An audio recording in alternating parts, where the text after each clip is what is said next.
Hi guys, আসসালামু আলাইকুম, welcome back another video. So বন্ধুরা, আপনাদের ফোনের যদি যে এই নিউজ ফিডে যদি খারাপ ভিডিও মানে অশ্লীল ভিডিও বা ফটো আসে, আপনারা এটা কিভাবে বন্ধ করবেন আজকের ভিডিওতে আমি আপনাদের দেখাবো। অনেক সময় হয় কি আমরা চাই না যে আমাদের এই যে এইখানে খারাপ ভিডিও আসুক যে নিউজ ফিডে, তারপরে কিন্তু এখানে চলে আসে। এটা আমরা কিভাবে বন্ধ করব আজকের ভিডিওতে তা দেখানো হবে।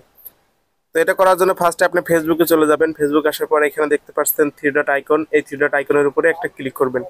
এখন এখান থেকে আপনাকে সেটিং খুঁজে নিতে হবে। এই সেটিংয়ের উপর সেটিংয়ে প্রবেশ করবেন। তো সেটিংয়ে আসার পরে এই যে এখানে দেখতে পাচ্ছেন কন্টেন্ট প্যারেন্টেস্টের উপরে একটু ক্লিক করবেন। তারপর ম্যানেজ ডিফিকাল্ট দেখতে পাচ্ছেন, ম্যানেজ ডিফিকাল্ট এটার উপর ক্লিক করে দিবেন।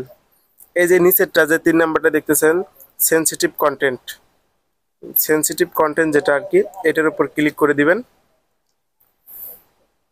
এখানে সবারই কিন্তু দেখবেন আপনার ডিফিকাল্ট করা আছে, আপনি জাস্ট এখানে শো লিস্ট করে দিবেন।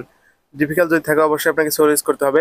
বন্ধুরা, তার আগে একটা কথা বলে রাখি, যদি আপনাদের এই শো লিস্টে না হতে চায় তাহলে অবশ্যই আপনাকে ওই যে প্লে স্টোর থেকে কিন্তু ফেসবুক অ্যাপটি আপডেট দিতে হবে। আপডেট দেওয়ার পর আপনারা এখানে আসবেন, তারপরে এখানে শো লিস্টের উপর ক্লিক করে সেভ বাটন দেখতে পাচ্ছেন, এই সেভের উপর ক্লিক করবেন। সেভের উপর ক্লিক করার পর এখানে আবার ওকে ওকে দেখাচ্ছে, এই ওকের উপর ক্লিক করে দিবেন, তাহলে কিন্তু হয়ে যাবে।